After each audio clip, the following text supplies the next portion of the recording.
you don't want to be spreading gossip about somebody that you like, whose work you admire, to 600,000 people. Like, that wasn't something I intended to do. Hello there, my name is Kristen and welcome to my channel.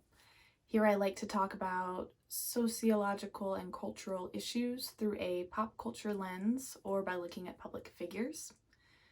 Today I'm going to be talking about how I had a TikTok go viral this past week. It was a TikTok I made about Lorde and Melodrama. If you saw my longer video analyzing Melodrama, I basically boiled that down into 1 minute. So naturally, it had no nuance, and basically I was doing no nuance November with that video, except that wasn't the intention. So that's exciting though. It blew up. It got 650,000 views, which is crazy. I've never had that many people look at anything I've made before.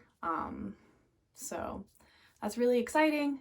It was also really overwhelming and a little odd, especially because, I'm a bit of a perfectionist, even though you probably can't tell based on my YouTube channel, because when it comes to internet content, if I were to try to make literally everything I do perfect, I just wouldn't post anything.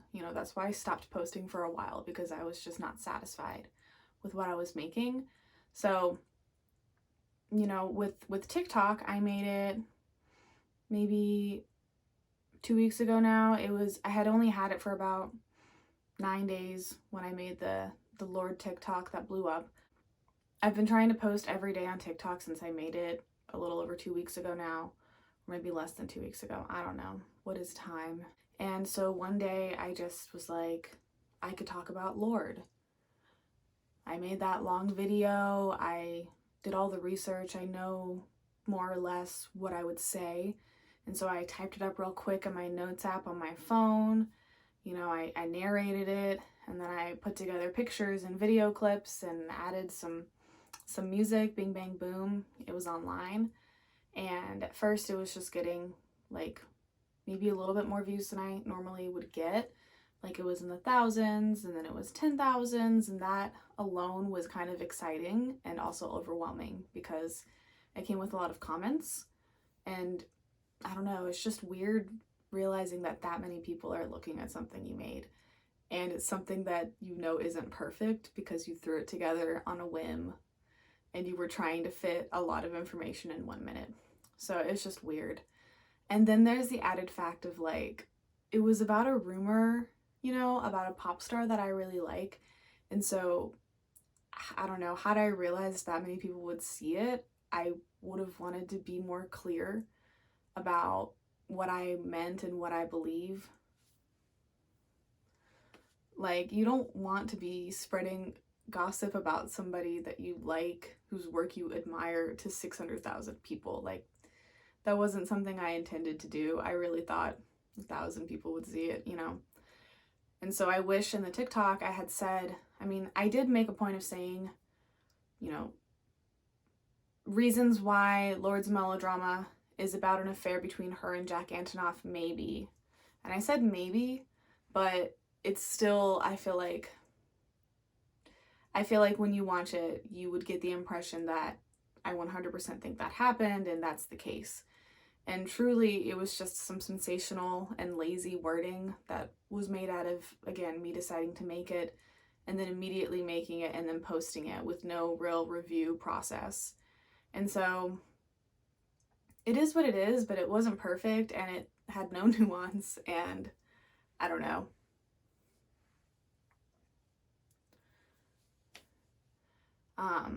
I went from 40 followers, which I felt pretty good about having in a week, honestly, because I didn't really have that many friends on TikTok, to almost 700 followers now. So that's exciting. It's not like my audience blew up to a level that I can't handle, I've got around that many on Instagram, probably a little more, but so that's good that I got a normal amount of people following me out of that. I feel a little better about the TikToks I'm posting now, knowing that at least some people will see them, whereas before it was like putting things out into the void and hoping the hashtags do the job. So yeah, okay, so what else is there to talk about?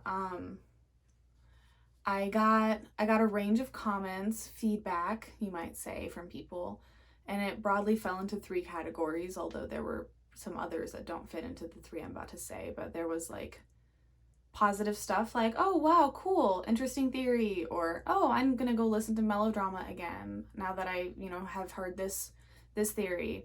And those were cool. I appreciated hearing that feedback. And then I got some that were like, I hate Lena Dunham. Everybody hates Lena Dunham on the internet, and I get why. It was interesting. There were a lot of conversations and debates about Lena Dunham and, what she's done, and was this thing bad or was this thing bad, just seeing the list of stuff that people had about Lena Dunham to argue about was interesting, to say the least. Just she's got a very problematic history. I could do a video on her, but that's not today. And then the third category of comment was, oh, and by the way, the reason people were talking about Lena Dunham, if you aren't aware, was she was dating Jack Antonoff during the time that I theorized it's possible there was some sort of love triangle happening. But I also think it's possible that there was no love triangle happening and that the album just sounds like it's about one. Maybe, like, I don't know, Lorde's an artist. She could have imagined an affair and written about one if she wanted to. So the fact that I think it's about an affair with Jack Antonoff doesn't necessarily mean she actually had an affair with Jack Antonoff. You know what I mean? Like, you can have a work crush on your business partner and use that to make your art. If you are an artist like Lorde, you can do that. So anyway, that's why people don't like Lena Dunham, or that's why people were talking about why they don't like Lena Dunham, though, was the fact that she's actually was dating Jack Antonoff. And then the third type of comment I got was criticism, and that's fine. Criticism is a good thing. It means people are engaging with what you said and taking it seriously enough that they feel like they should voice their disagreement with you. So in a way, it's validating to receive criticism and disagreement, because if somebody's just dismissing you outright, they don't need to reply to what you're saying. So that was cool. And some of the criticism I felt was like super valid, like people saying that you really shouldn't gossip about people like this. Like, yeah, I agree.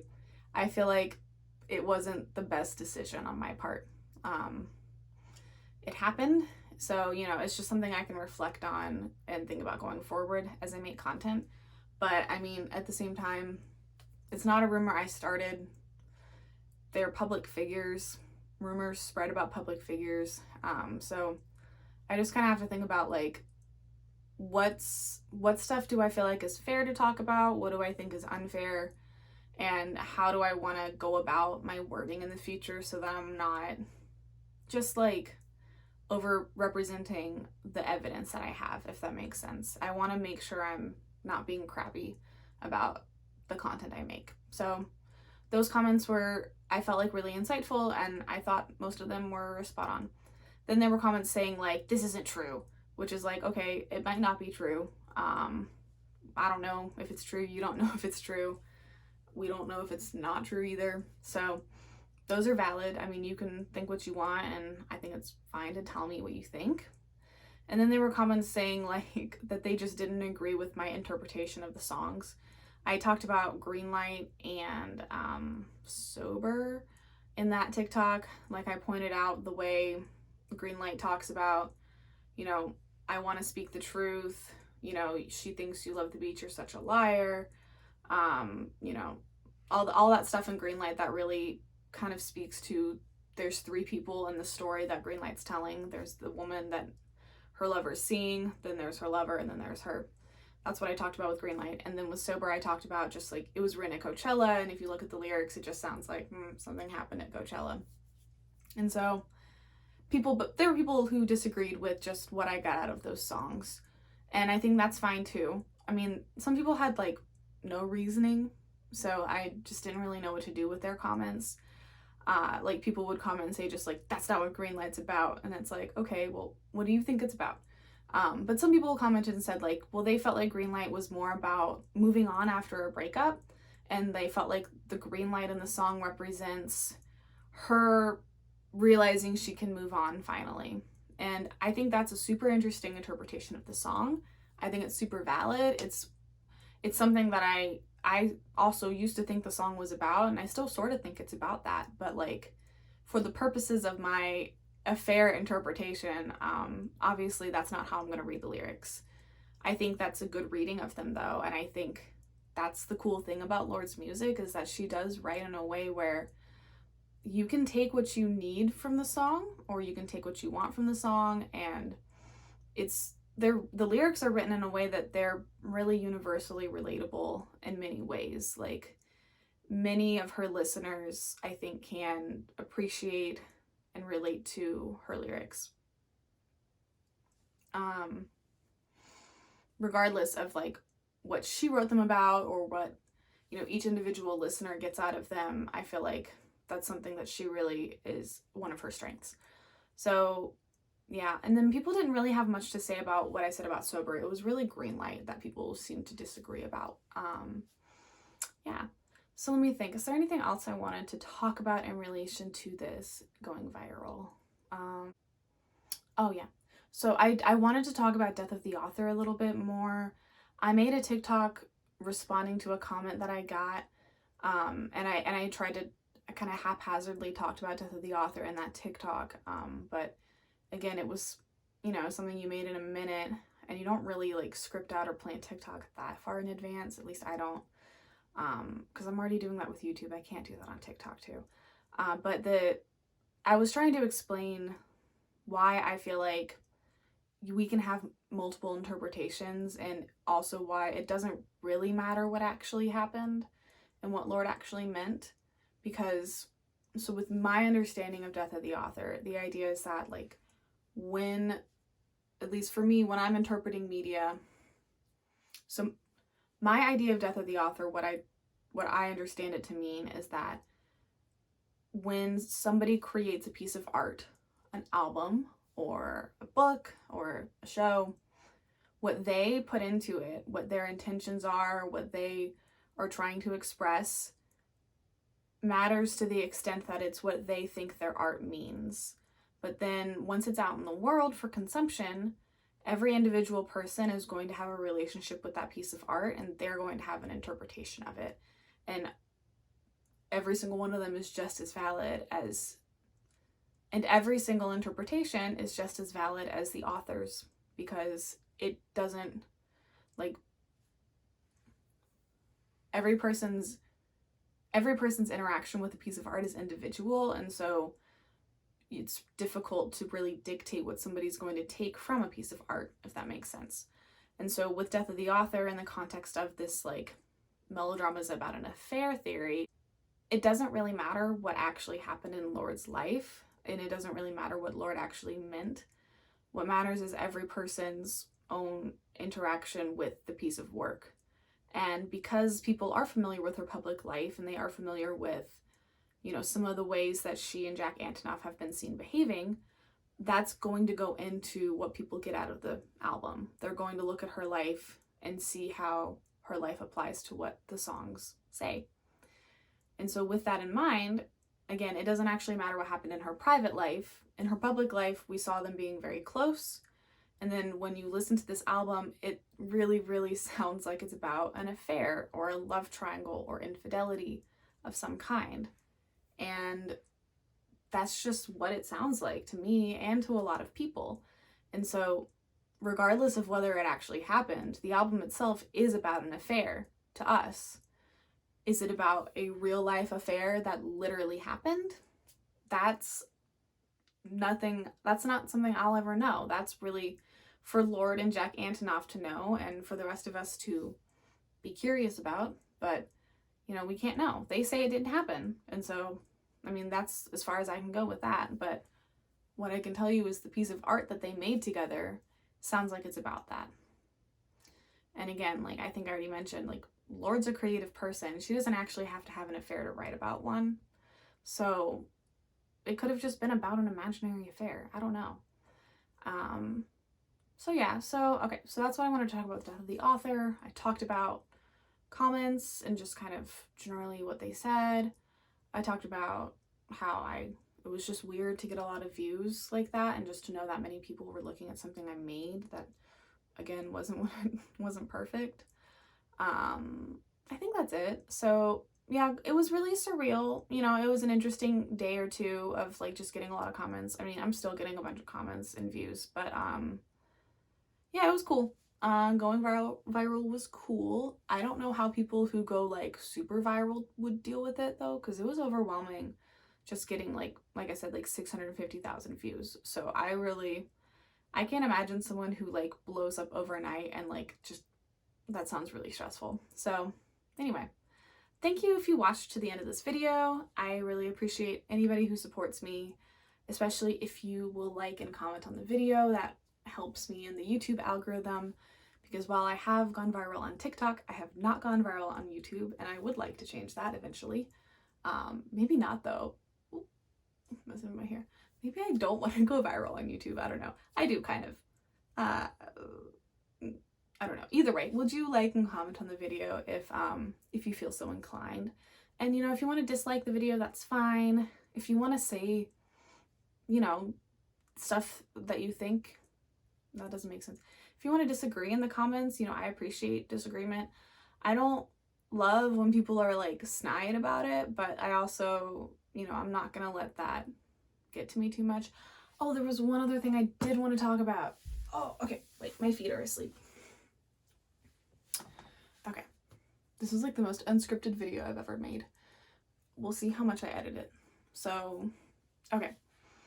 I mean, there's gonna have to be some editing because I had to like retake a few times when I like tripped over my words. Okay, so one other thing I wanted to talk about,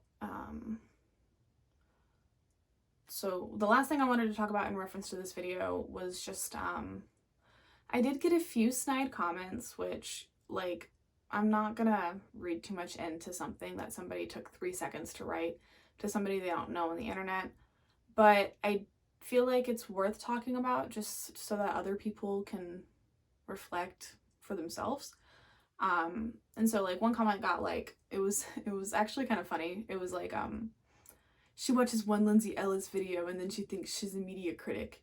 And first of all, I've watched every Lindsay Ellis video, way more than one. I love Lindsay Ellis. I do not think I am Lindsay Ellis, though. I don't have that talent to really pick things apart the way she does. I'm trying to do my own thing. But anyway, you know, it was a little snide. It kind of hurt my feelings, not gonna lie, but like, you know, I took like a second and I was like, oh, and then I moved on. And I just feel like I want to tell people that, like, if you feel really passionate about an album or a TV show or something and you want to get online and talk about it, you should just do it. Don't let the fact that somebody's gonna think you sound stupid stop you, because, I don't know, someone's always going to think you sound dumb. I mean, that's not the nicest way of phrasing it. Don't let, if you want to post something online and you want to like talk about a piece of media that you love and analyze it, you should do it. Don't let fear of like people saying snide things in the comments stop you, because it really doesn't matter. Like, I'm fine, you know? And I just feel like, I don't know, I just feel like people, sometimes they like want to say stuff, they want to post stuff, and they want to like make stuff, but they're afraid of the criticism and they're afraid of people not liking what they make. But the thing you have to understand is that somebody will appreciate what you make. It might be your mom, or it might be like one of your best friends, but somebody will watch it. And if you keep at it and you make stuff that you like, that's what matters the most. And if other people like it, that's good too. But I feel like you can't let fear of somebody not liking something you make stop you, because like, who cares? Like, who cares if somebody doesn't like it? You know, like, they can't do anything to you. So I just wanted to put that out there in case there's anybody who's like sitting at home thinking like, I want to make stuff, I want to make TikToks, but I'm embarrassed, or I want to post my art on Instagram. You know, you should do it. Who cares if somebody doesn't like it? Okay, so yeah, that's the video. Thank you again. Thank you for watching again, and I hope you have a wonderful rest of your day. Bye!